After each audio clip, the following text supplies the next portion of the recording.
All right, Mike. Well, people who live on newer neighborhood roads in Sterling Heights won't see salt trucks on their street this winter.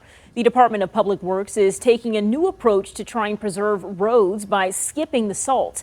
This, of course, raises a lot of safety questions for people who live on those streets. 7 News Detroit reporter Darren Cunningham is listening to what they have to say about this and talking to the city about the decision.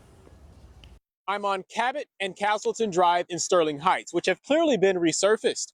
In fact, they're on a list of neighborhood road projects for 2024. Well, another change residents on these streets can expect to see over the next few months is no salt. This is Castleton Drive. It's been pretty rough. The kids will be longboarding. You'll see them trip over the, cracks in the street. It was very unleveled. A lot of potholes. But these days, residents I spoke with on Castleton Drive say it's about as smooth as a residential street can get.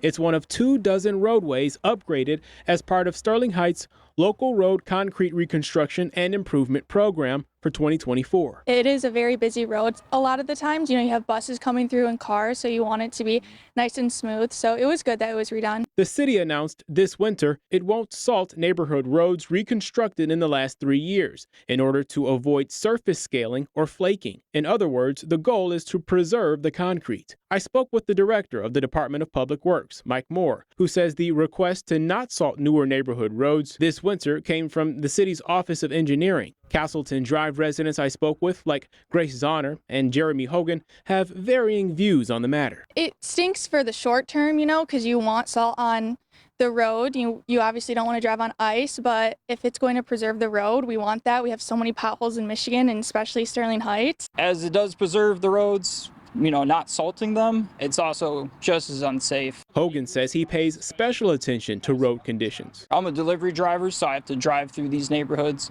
It's rather dangerous for us, especially when you're passing other traffic. It can make the roads real slippery, and not everyone's vehicle is an all-wheel drive vehicle that can actually handle a bunch of ice and snow on the roads. In Sterling Heights, Darren Cunningham, 7 News Detroit.